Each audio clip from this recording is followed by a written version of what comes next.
چاہیں گے جیل میں ڈالنا نہیں، مار دیا جائے گا تب تو۔ فاشزم میں یہ ہوتا ہے مار دیا جاتا ہے، اس میں جیل میں نہیں ڈالا جاتا۔ تو یہ چیزیں جو کچھ آگے آ رہی ہیں وہ اس کے اندر بڑی میچورٹی تھی یہاں تک آئے، لیکن یہ مسائل کا آخری حل نہیں ہے۔ وہ جس کو روکنے کے لیے یہ اپنا زور لگا رہے ہیں کہ ہندو راشٹر، وہ ہندو راشٹر آنا ہے، اس کو روکنے کے طریقے کچھ اور ہیں۔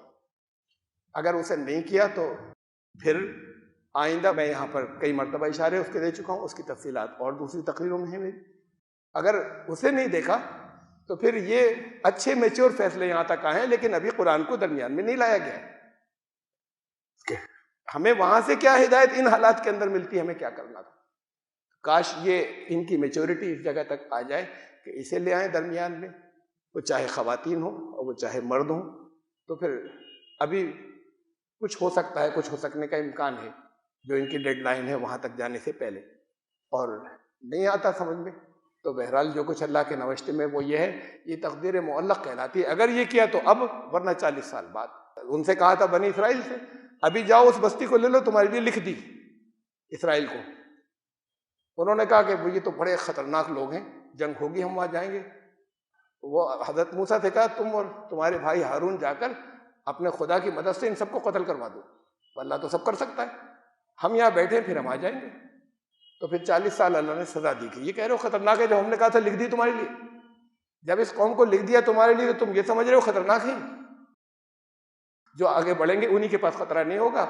40 سال بعد ایک نئی نسل آئی، بڑے خطرناک تھے، بہت زیادہ تھے، جنگ ہوئی، اللہ نے جب لکھ دی تھی انہی کو ملنی تھی۔ تو اللہ کا لکھا ٹلتا نہیں، لیکن کچھ تقدیر معلق ہوتی، یا ابھی اور یہ نہیں کیا تو تب، وہی یہاں پر بھی ہے۔ وہ تب کے درمیان کا عرصہ جو ہے وہ بہت خطرناک ہے، وہ ہندو راشٹر کا ہے۔ اس کو روکا جن طریقوں سے جا سکتا ہے اسے دیکھیں۔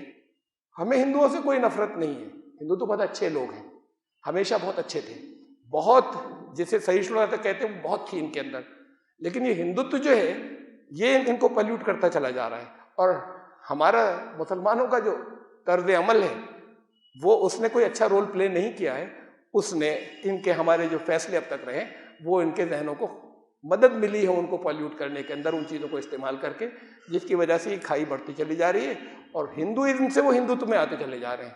جو کچھ بھی خرابی برائی ہے وہ ہندوتو میں ہے۔ ہندوازم تو بہت وسعت والے ہے، اور میرے خیال سے دنیا میں اس سے زیادہ وسعت نظر کا فلسفہ دوسرا کوئی نہیں جو ہندوازم ہے۔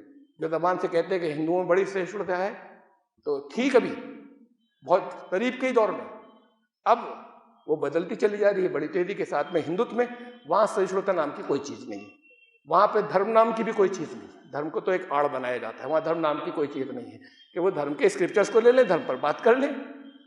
وہ جو انہوں نے اپنا جو جہالت کا جو کلچر ہوتا ہے، جب اسے دھرم کا نام دیا جاتا ہے اس کو وہ کلچر کہتے ہیں، اسے وہ دھارمک کلچر کہتے ہیں، اور کہتے ہیں سارے ہندوستانیوں کا وہ کلچر ہونا چاہیے۔ تو اب اس کے لیے کیا کرنا چاہیے؟ اصل میں دنیا کی ایک ہی قوم کے پاس اس کے مسائل کا حل ہے، لیکن جب وہ حل ڈھونڈیں گے تبھی تو ملے گا نا، حل کی خواہش کریں گے تبھی تو ملے گا، اور مل جائے تو پھر اس کے اوپر کچھ کر لیں تبھی تو کرنے سے ہوگا، خالی جان لینے سے بھی کچھ نہیں ہوگا، خالی ہاتھ اٹھا کر دعائیں کرنے سے کچھ نہیں ہوتا۔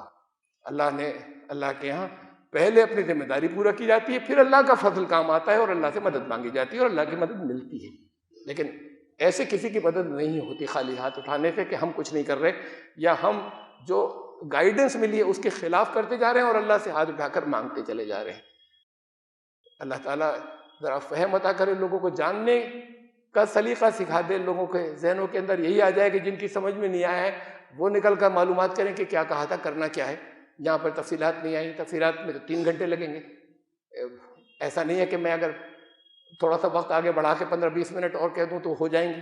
تو پھر جن کے اندر جو سمجھنا چاہیں، کاش ان کے دلوں میں یہ ہو، جو سمجھے ہوئے ہیں وہ کچھ ان کو عمل کی توفیق دے کہ یہ اپنی نارمل زندگی کو کچھ دنوں کے لیے چھوڑ دیں، اور اپنے جو واقعی مقصد تھا، جو بیک لاگ ہے، کتنا پرانا قرضہ ہے، کتنی زندگی گنوا دی ہے، اس قرضے کو بھی چکانا ہے، نہیں چکانا ہے تو تھوڑا سا زیادہ وقت دینا ہے، جو وقت کا قرضہ ہے اس کو ادا کرنا ہے نا۔ تو تھوڑا سا پہلے کے مقابلے میں کسی مقصد کے لیے عام حالات سے زیادہ خالی جان لینا اور کبھی کبھی کچھ کر لینے سے کام تھوڑی چلے گا۔ تو اللہ تعالیٰ یہ سمجھ عطا فرمائے اور کچھ عمل کی توفیق عطا فرمائے تو یہ بچ جائیں گے، ورنہ ایک بڑا سخت عذاب منتظر ہے، بہت قریب ہے، زیادہ دور نہیں۔ اور وہ عذاب نظروں کے سامنے ہے، نظر آ رہا ہے، اس کے حالات بھی آ رہے ہیں نظر. جیسے میں نے آپ کو بتایا کہ اس سے کچھ بھی نہیں ہوگا. اگر قانون میں فرض کریے ترمیم ہو گئی تب بھی کچھ نہیں ہوگا، یہ قانون ہی ہٹا دیا جائے گا. اس قانون کو انہوں نے کبھی تسلیم نہیں کیا تھا، اس جھنڈے کو کبھی تسلیم نہیں کیا تھا، اس نیشنل اینتھم کو کبھی تسلیم نہیں کیا تھا. تو اس کو تو انہیں ہٹانا ہی ہے. وہ ووٹوں سے نہیں ہٹائیں گے، آرمی سے ہٹا دیں گے. ابھی تو دیکھنا باقی ہے کہ ووٹوں سے کیا ہوتا ہے، لیکن پھر آرمی سے ہٹا دیں گے اگر ووٹوں سے کچھ نہیں ہوتا تو. یہ وہ طاقت اللہ کی طاقت کے آگے بہت چھوٹی ہے. اللہ کی طاقت آپ کے ساتھ تب ہوگی جب اللہ کی رہنمائی میں کام کریں گے. آپ چاہے جدھر چل جائیں کہیں اللہ کی طاقت ہمارے ساتھ ہے، ایسا نہیں ہوتا.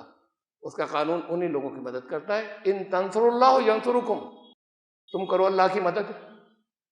ہے ضرورت اللہ کو مدد کی، آپ کی، اس کی مدد کرو مطلب اس کے مشن کی، اس کے دین کی، وہ جو اس نے چاہا ہے اس کے نظام کی تم مدد کرو. ان تنصرکم اللہ، اگر یہ مشروط بات ہے تم اس کے نظام کی مدد کرو تو ینصرکم، وہ تمہاری مدد کو آ جائے گا. پھر تمہیں اندازہ بھی نہیں ہوگا کہ کہاں کہاں سے ہیلپ آ رہی اور کیسے آ رہی ہے، سوچ بھی نہیں سکتے.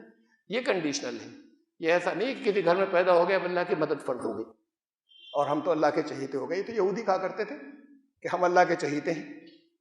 تو قرآن نے جگہ جگہ اسے کہا کہ پھر دیکھو چہیتے ہو نا تو پھر یہ تمہیں عذاب کیوں آتے ہیں اتنے تمہارے اوپر، اگر تم چہیتے ہو سب سے زیادہ. اب اپنے اوپر جب عذاب آ رہے ہیں دنیا میں تو کیوں نہیں سوچتے کہ ہم بھی چہیتے نہیں. اس کے یہاں تو ایک قانون ہے، وہ تو اس سے چلو گے. ایک کھیت ہو، اس کھیت کے اندر ایک ہندو کا ایک مسلمان کا.